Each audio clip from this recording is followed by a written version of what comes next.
distribution, c'est la distribution conditionnelle. C'est simple. Quand on vous dit moyenne marginale, vous utilisez toujours la valeur de la variable avec sa distribution marginale.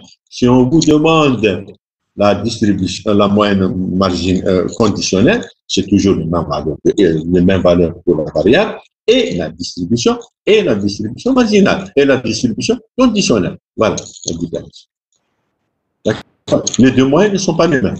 Elles ne sont pas nécessairement égales. Elles peuvent, miraculeusement, être égales. Mais elles sont différentes. Le sens est différent. D'accord?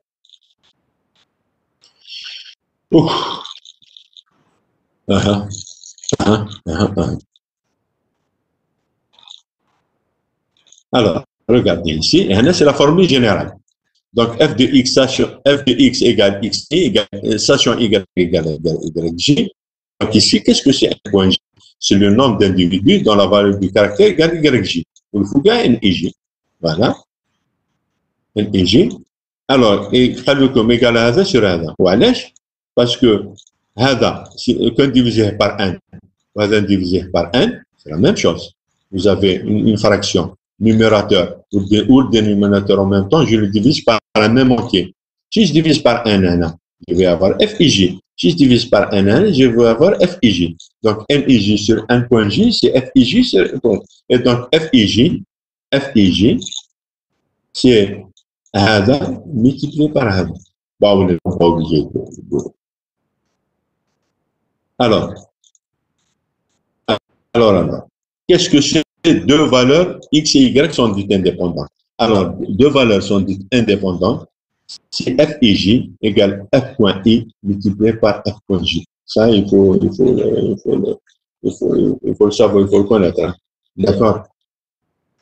Et finalement, c'est maintenant que je saisis le chemin de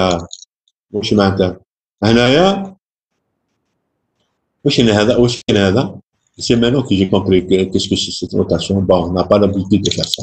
Hein. Tout simplement. C'est la fréquence conditionnelle de x sachant y égale à 4. Tout simplement, c'est la moyenne. Qu'est-ce que c'est la moyenne d'une variable x? C'est xi, fi. Xi, fi. Ici, les f, ce sont les fréquences conditionnelles. Donc ici, c'est xi multiplié par fi, multiplié par elle a calculé la moyenne de la moyenne de x, sachant y égale à 4. Donc ça va être, la distribution, c'est 5 sur 16, multiplié par 70. C'est 350. D'accord? Donc x1 multiplié par la première fréquence conditionnelle, plus x2 multiplié par la deuxième fréquence conditionnelle. x2 c'est 80. 80 par 8 sur 16, c'est 640. Ou bien 90 par 2 sur 16, c'est 180 sur 16. Ou bien 100 multiplié par 1 sur 16, c'est 1 sur 16. Voilà. Et donc vous avez 1270 divisé par 16, c'est 79,47. La valeur, c'est la moyenne de la variable conditionnelle x, sachant y égale à 4. Donc, c'est la moyenne. Voilà. Vous avez fait, d'accord? Alors, touche maintenant variable indépendante. On dit variable indépendante si on a FIJ est égal à FI point multiplié par F point J. Ah ben, tout simplement, intuitivement, touche maintenant X, Y sont indépendants. Si X il est indépendant de Y et Y, lorsque X et Y sont indépendants, vous avez ça. Ça veut dire que la distribution de X lorsque X égale XI est indépendante de la variable de Y. Quelle que soit la valeur de Y, F égale XI, sachant Y égale YJ, c'est toujours F de X égale toujours F de X égale XI. Alors, si Y sont indépendants, alors la fréquence de Y égale à YJ est toujours égale, sachant X égale XI, quelle que soit la valeur de XI, la fréquence de y égale g, sachant x égale x, c'est toujours f de y égale. Ça veut dire que les distributions de y est indépendante de valeur de x. Ici, ça veut dire que la distribution de x est indépendante de valeur de y. Voilà ce que c'est ici, indépendant. Voilà, donc vous voyez, c'est un cours qui se résume en une ligne. Alors, on a besoin, donc jusqu'ici, on a parlé de distribution, on n'a pas encore parlé, est-ce que les variables x et y s'influencent mutuellement? Est-ce que qu'il y a une علاقة بيناتهم? Est-ce que qu'il y a un تأثير? Est-ce que وحدة تأثر على الأخرى? Jusqu'ici, مازال ما هضرناش عليها. Par contre, pour y arriver, nous sommes obligés de définir deux choses les plus importantes. Alors, ces deux choses les plus importantes, parmi elles, c'est la covariance. Alors, je répète, pour une variable simple x, on a parlé de variance. Pour un couple xy, on parle de covariance. Donc, je répète, lorsqu'il s'agit d'une variable x, on a défini le paramètre variance de x. D'accord? Quand il s'agit d'un couple, on ne définit pas variance d'un couple, on définit covariance d'un couple. Mais le sens n'est pas du tout le même. Le sens de la variable, le sens de la variance d'une variable n'est pas tout à fait le même que le sens de la covariance d'un couple. Ça n'a rien à voir avec la variance. Alors, on définit d'abord qu'est-ce que c'est la variance, la covariance. Et la covariance, c'est une double somme. Rien normalement, c'est ça. C'est ça. Normalement, c'est ça. C'est cette double sommation.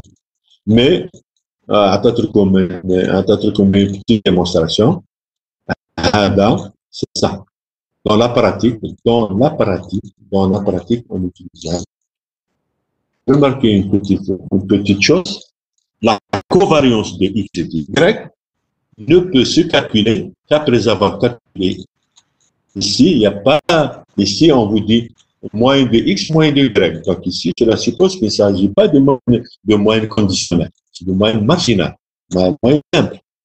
Ici, donc, pour calculer la covariance, donc je répète, par définition, c'est ça. Quand on développe ça, ce qu'elle a fait ici, elle a développé, c'est facile. Quand on développe ça, on trouve ça. Et dans la pratique, il est conseillé d'utiliser cette formule. Et vous constatez que ceci ne peut se calculer qu'après avoir calculé x bar et y bar. Donc, si on vous demande, vous allez calculer un examen, ça c'est sûr. Si on vous demande de calculer la covariance, cherchez où il calcule la moyenne. La moyenne de x et la moyenne de y. Donc, c'est moyenne conditionnelle, moyenne simple. D'accord? Donc, le problème qui se pose, c'est هذا اللي خربنا العش. Alors, واش هذا؟ دوك نوريكم واش هذا et on va arrêter le cours. واش هذا؟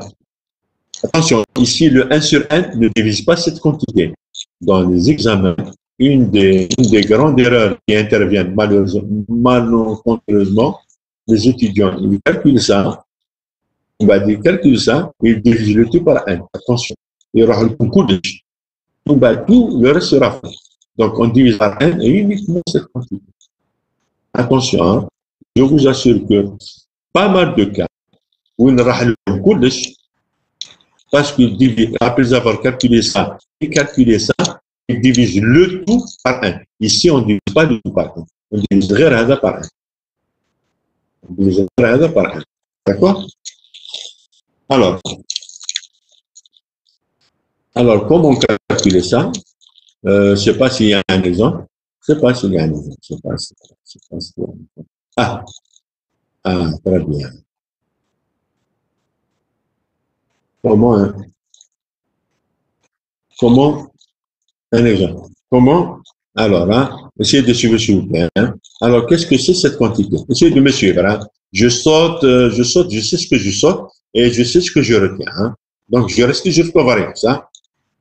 Alors, covariance, c'est cette quantité, uranium.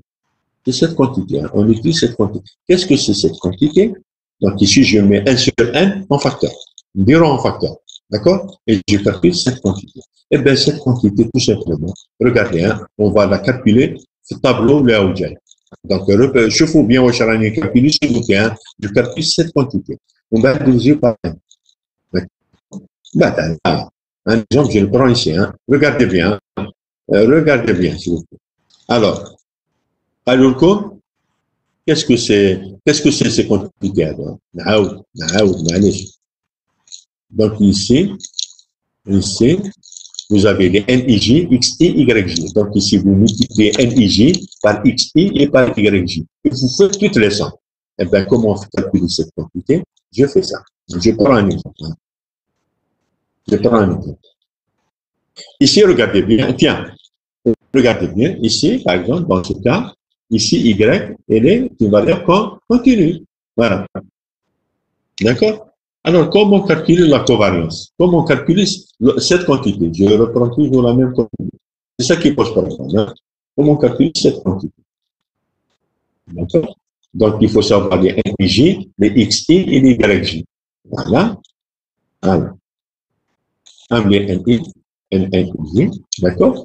Les XI, les YI, bien sûr ici, on prend les centres. Y1, c'est 2, Y2, c'est 6, et Y3, c'est 10, Y4, c'est 14. D'accord? Alors, comment calculer tous les NIJ multipliés par XI multipliés par YJ? Eh bien, tout simplement, je commence. Alors, regarde, toujours comme ça. 0. Je commence par 0. On va de 1, on va de 2, on va de 3. Écoutez-moi, s'il vous plaît, bien. Je commence par 0, par 1, par 2, par 3. Je commence par 0. Je commence par 0 et je fais le produit scalaire de ce vecteur avec ce vecteur. Je mets 14 tout à l'heure. C'est 0 multiplié par 2, plus 0 multiplié par 6, plus 3 multiplié par 10, plus 5 multiplié par 14. Donc, je fais le produit scalaire de la première ligne avec le produit scalaire des centres, multiplié par 0. Plus, naba, plus 1, j'ouvre la parenthèse. 0, je fais le produit scalaire de ce vecteur, toujours avec le même vecteur. Donc, ça va être plus 1, j'ouvre la parenthèse, 0 par 2, plus 3 multiplié par 6, plus 1 multiplié par 10, plus 0 multiplié par 14. Nab, 2. Je fais le produit scalaire de ça, le produit scalaire de ça. Donc 2, j'ouvre la parenthèse, 3 multiplié par 2, plus 4 multiplié par 6, plus 1 multiplié par 10, plus 0 multiplié par 14. Nab, 3.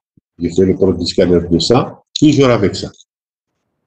Donc c'est 3, j'ouvre la parenthèse, 5 multiplié par 2, plus 3 multiplié par 6, plus 2 multiplié par 10, plus 0 multiplié par 14. Je fais la somme du coup de tout ça et j'aurais calculé, qu'est-ce que j'aurais calculé? J'aurais calculé 700. J'ai bien calculé.